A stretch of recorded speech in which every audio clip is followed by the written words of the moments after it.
Well, we'll have two guests joining us this morning. First, we'll talk with Marilyn Clark, who is the CEO of the Houghton Hancock-based M-Tech Smart Zone. Later, we'll be talking with Ray Johnson, who heads up the recently established Marquette Smart Zone, known as Innovate Marquette Enterprise Corporation, which was established last year as a satellite of the M-Tech Zone. First, Marilyn Clark took on the CEO assignment at M-Tech in 2011. She's been actively involved in economic development in the Keweenaw for a number of years. We'll find out more about all this right now. From TV6, this is The Ryan Report. Now, here's your host, Don Ryan. Once again, Marilyn Clark is joining us. Marilyn, thanks for being here. Oh, you're welcome. Let's just spend a couple of minutes getting to know you a little better, first of all. You're a Copper Country native, but you haven't lived there forever. You told me you moved away for a number of years. Well, I'm like a lot of kids who went to Michigan Tech during I'm not going to tell you what decade. That's all right. And we were the Copper Country's biggest export. So I grew up on a farm outside of Chassell. My dad was an entrepreneur in many ways. He raised 6 kids. All of us went to college. And I moved away, joined Cummins Engine Company first in Jamestown, New York, and then we lived in Cleveland for a while, and Indianapolis for a while, and then the UK. I was on assignment there with Cummins, so it was really great. Moved back to the Copper Country about 10 years ago, and this is actually my 3rd job in the Copper Country. Well, I know you were on the faculty of Finlandia University. Yes, I was. Okay. Yeah, that was a great gig, too. And you got involved as the CEO in 2011. 2011. Yes, okay. Yes. I'm the 3rd CEO, Carlton Carruthers. I stepped in after him. The first CEO was a gentleman named Alan West, who then went to Carnegie Mellon, actually, and he's now back on my board. So we've had some really strong leadership there. Let's have people understand, and I know you've been around for a long time now, not you, but the M-Tech Smart Zone. Let's tell people what a smart zone is. Where did this idea first originate? This is a state-originated idea? Exactly. State of Michigan? Exactly. So in the late 90s, Governor Snyder, current Governor Snyder was then the CEO of the MEDC, and Jennifer Granholm was our governor. And the idea came up that we were too dependent on the auto industry. And that turned out to be the case. Sure. And at the same time, some of the companies that were recruited into Michigan were leaving, Pfizer, some of those other companies. And the Smart Zone idea came up to create something called economic gardening. And basically what that is to get people to start businesses in the community where they want to live and work. That's gardening your own community. And the Smart Zone idea was that would be located with a university, because that's where all the great ideas come from, many of which are sitting in publications on the shelf, never getting commercialized. And so a state process with an RFP was put out, and in Houghton and Hancock, there were 4 partners that went after this designation of the Smart Zone, and that was the City of Houghton, the City of Hancock, Michigan Technological University, and then our Economic Development Organization at the time. So we were one of the first 10 that started, and we started our operation in 2003. Okay, and just so people understand, the financing is really provided by the cities through their tax structure, with some big support in a way from the state. Yes, yes. So it's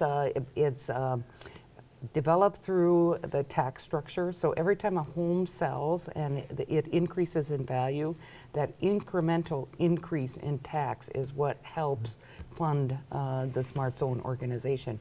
And again, it's reimbursed by the Michigan Strategic Fund, and the Strategic Fund was really developed out of Michigan's tobacco settlement. Right, and this is really a TIF district where it's the increase in tax revenues. They don't increase the tax rates to provide funding at all. That's correct. And what kind of an operating budget would your organization have now?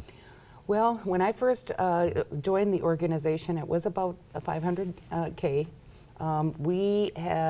When I came, we were lucky enough to get a series of grants, and we got almost $2 million worth of grants over 3 years that gave us an opportunity to try some projects to see if they would work in our community.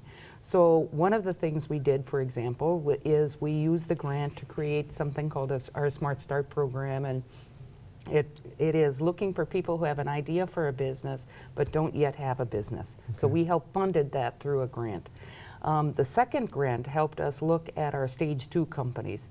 When we were looking at this in 2012, we were thinking that Afghanistan war was ending, the Iraqi war was ending, and a lot of our local companies were dependent on military contracts. So we got a grant to help those companies move from military contracts into aviation, and that's been very successful for us. We created a CEO roundtable, we created a coalition of companies, we helped bring in sales training, quality training, etc. That's been very successful. And then our last grant was with the major portion to evaluate technologies that are coming out of the university. And I think this is one of the most innovative programs that we've really got going. Basically, what we do is we bring in a person who understands the patent landscape, a person who understands the business and marketing landscape of a particular researcher's problem or a potential researcher's idea. And it's the ability to look at that researcher's idea from those lenses and help understand whether there's a market for their idea or it's pure research. So we looked at about 60 companies or 60 researcher ideas, and out of that we've got 5 or 6 that are VC potential with some really interesting ideas. Okay, I want to find out more about the success you've had. We'll do that in just a minute. Back with more on the Ryan Report after we take this break.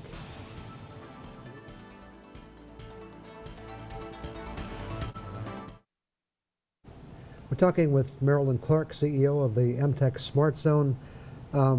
Basically, from what you said a moment ago, you know, you're all involved in coaching, training, mentoring.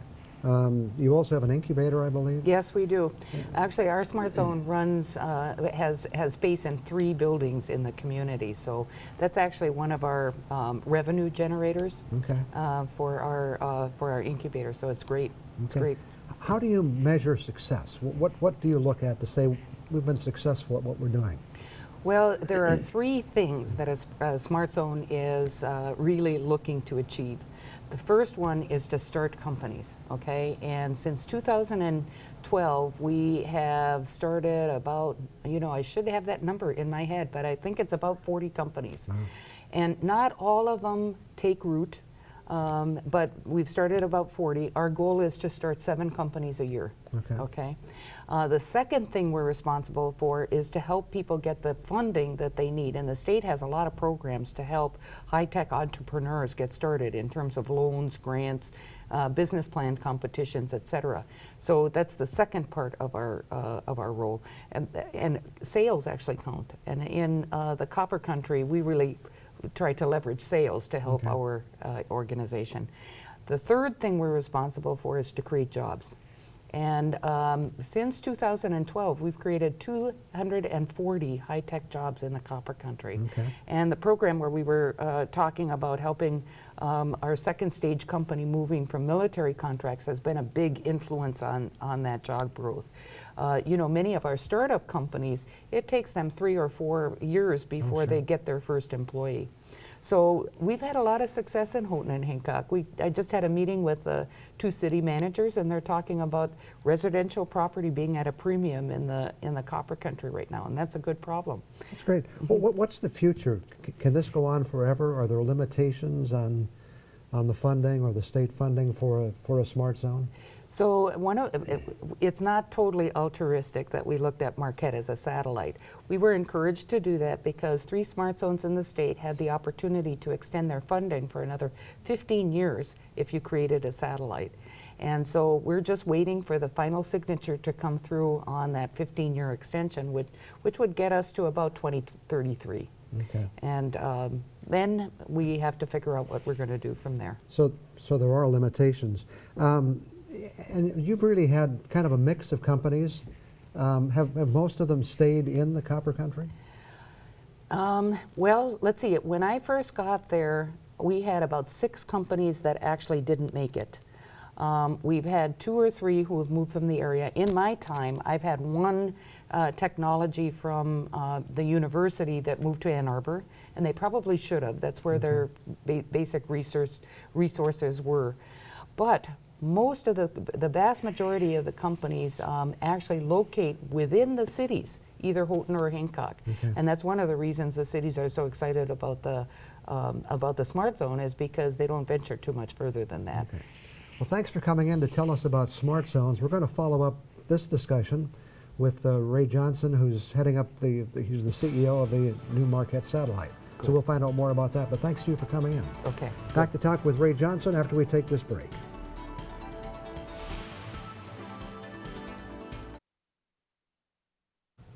Well, planning for the establishment of a satellite smart zone in Marquette was initiated about 2 years ago. Those involved included representatives from the MTech Zone, Northern Michigan University, the City of Marquette, and the State of Michigan. The city, which will provide the property tax basis for the new zone, voted initially to approve the project in 2014. But a big decision came last year with the hiring of Ray Johnson as CEO.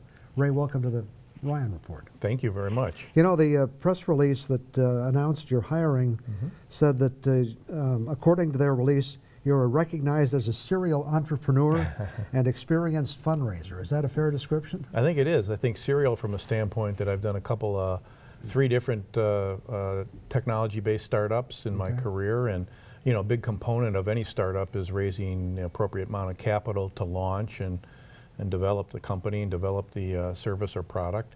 And so, you know, spending a lot of time raising capital for my startups, and those are oftentimes from, you know, venture investors, venture capital investors, from high net worth individuals, and from corporate investors that have an interest in the technology and the product. Okay. And you also served as a faculty member at the University of Colorado's School of Business. I did, yeah. I was teaching entrepreneurship and also helping the university look at the commercialization of technology research that was going on in the clean tech sector.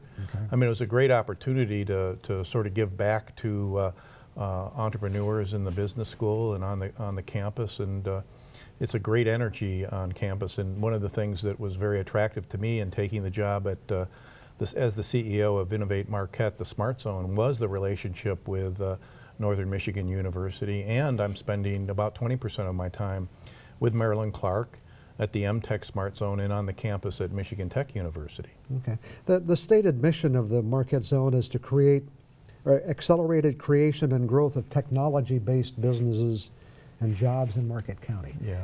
Are you focusing in on certain kinds of companies, certain areas? We really aren't. It says tech-based, but we define that broadly. And you know, nowadays almost anything is tech-based. If you're selling through the internet or creating an application, a mobile app, et cetera. And so it's broadly defined. But I think the important part is really around the idea and the facts about creating jobs. You know, what really does accelerate the job creation? And we know this. We know that over the last 25 years that over 90% of the new net jobs in the private sector were created by companies that are less than 5 years old.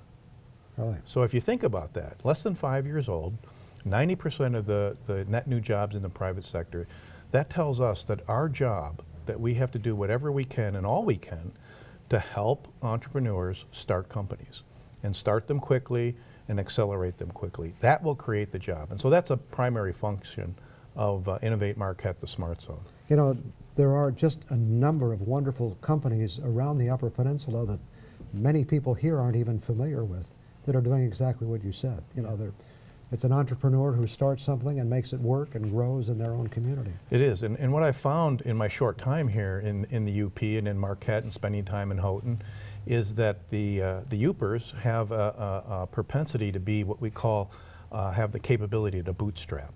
To actually take an idea that they've either created or found a place in the marketplace that needs a service or a product, and really create that out of very little. And it's the Smart Zone that's going to help accelerate the development of that product and the development of that company, and to be able to scale it so that it can actually you know, create value, create sales, create jobs, and expand within the UP. One of the advantages the MTech Zone has is Michigan Tech. Yes. and they're highly technically That's right. oriented programs. Northern is a different university, provides many wonderful opportunities, but what will they bring to the table? You know, that's one of our strategic initiatives, and it's really sitting down with Dr. Fritz Erickson and really crafting a strategy on how to really cultivate any innovation and any ideas that's going on at Northern Michigan. Historically, it has not been a research institute, Right. and so that's going to be a bit of a challenge for us. But we're going to start. We're going to start in the entrepreneurial programs on campus with the business students who often come up with ideas within the community as well. And so, although we don't have the rich content and the history that Michigan Tech has had, we certainly think over the longer term that we will be able to generate business ideas and innovations and bring them forward to the marketplace. Do you see synergies between the two zones, the Marquette and the Houghton? Absolutely. Working to help each other, really. Absolutely, and it's already happening. It's already happening. And you know, I think you've had one of our entrepreneurs, Jeff Nyquist, on here as the founder of the NeuroTrainer. He started out as a Smart Zone client up in Houghton, Michigan. We're now helping him here in Marquette. He's gone back and forth both communities and taking advantage of the resources and the capabilities that both offer. Another company in the medical space started it with research out of Michigan Tech University. Because of the rich history that we have here in Marquette on the medical device side, there's business people who are helping that tech entrepreneur start her business. And so we're going to see a lot of that. I spend a lot of time on Highway 41 bringing those two communities together. We're having a pitch night with a group of angel investors that have now formed here in Marquette. And these are community members that have an interest in supporting tech-based entrepreneurs. And we'll have companies from Marquette and companies from MTech and Houghton Hancock pitch the investors as potential targets for investment. Okay, you know, you're just getting something off the ground. Yes. Where are you devoting most of your energies, or is it in many areas? Yeah, it's really getting out in the community. That's one piece of it. And I think another part of it is a strategic plan. And when I sat down with the board of the Innovate Marquette Smart Zone, one of my first meetings was I said, look, you know, this is a 10-year, 15-year process. This doesn't happen overnight. You know, I spent the last 10 years in the Boulder, Denver community, which is, you know, often pointed to as a very successful creation of an entrepreneurial ecosystem. And I think we have what Boulder and Denver was 10 or 15 years ago, we have here in Marquette. And so it takes a strategy and it takes a long-term vision. There are 5 areas that are of importance that I see. You know, one obviously is finding the entrepreneurs and helping entrepreneurs. Right. They can't do this alone. They need support, they need education, they need mentors, they need certain skill sets that they may not have. So that's one, it's a focus on entrepreneurship and entrepreneurs and educating them. The other is a partnership. The partnership that the Innovate Marquette Smart Zone will have with organizations like Northern Michigan University, with the Chamber of Commerce, with the LSCP, with Dave Olala at Invented NMU. These are all feeder and support programs that generate ideas and create and foster entrepreneurship. So together we can bring resources to those. So those are just a couple of the strategies that we have. And then having sessions, for instance, on Tuesday night, tomorrow at the ORDOC, I'll be hosting a Entrepreneurs on Tap, where I'll be talking to those that are interested, open to the public, at 5:30 to come and hear about entrepreneurial issues. And the one we're going to talk about tomorrow is how do you pitch your idea without giving away the secret sauce? Yeah, okay. I know financing is different at the beginning for an organization like this. Yeah. Do you have any support staff at this point, or? You know, I do not have any support staff yet. Our budget is pretty thin right now, so I'm a one-man show at the moment. Okay. Although we are expanding and looking to bring on some support here very soon. We'll be able to do that with some additional funding from the state of Michigan, from the MEDC, and we'll probably look for folks that are interested in helping to really promote the skills and the capabilities and the resources that we bring to the community. Okay.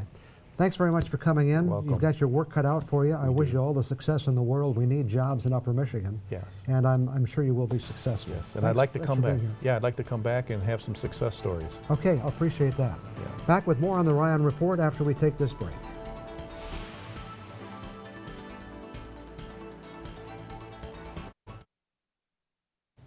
You know, as we get older, we can bring a different perspective to many aspects of life. I know young people get tired of hearing us say, oh, that's not the way things used to be, but we can't help it. And as I've said before, a lot of things have gotten better, but not everything. The other day, my wife and I went grocery shopping and went through the same ritual that most everyone does. We walked up and down the aisles, and as we found the things we needed and probably a few things we didn't really need, we put each item in our grocery cart. Then we got to the checkout and took every item out of the cart and placed it on the conveyor belt. After the item was checked out and bagged, we put the items back in the cart again. Then we pushed the cart out of the store, took the items out of the cart and put them into the car. When we got home, we took the bags out of the car and brought them in the house. So about this time you're saying, so what? That's the way it is. Well, by my account, we've handled the items 5 times already and haven't even started thinking about using them. And that thought brought back a memory from when I was a kid, and my grandmother would send me to the grocery store to pick up some things for her. It was Cox's Grocery in downtown Ishpeming. I walked up to the counter with the list she had given me, handed the list to a clerk, and he ran around the store and got the items, totaled up the cost, put them in bags, and handed them over to me. There are times I wish I could do that again. Truth is, at one time grocery shopping was a lot different, and it didn't just have to do with handling the items several times. The fact is, there was a lot less to buy back then. We hear today we would be better off if we didn't eat so much processed food. But when I was a kid, I don't think we had a lot of processed food to choose from. Pretty much just the basics. Even the venerable TV dinner didn't arrive until the 1950s, just as TV came on the scene. So progress is good most of the time. But there were some good things about the old ways too. I'll be back in 2 minutes. Well, that wraps it up for another Sunday. Thanks to Marilyn Clark and Ray Johnson for joining us today to help us learn more about Smart Zones. Creating jobs for Upper Michigan is an important mission, and this approach has a very positive track record. We wish them the best in the future. Today's show is up next. Thanks for joining us today, and I hope you'll be with us again next Sunday morning.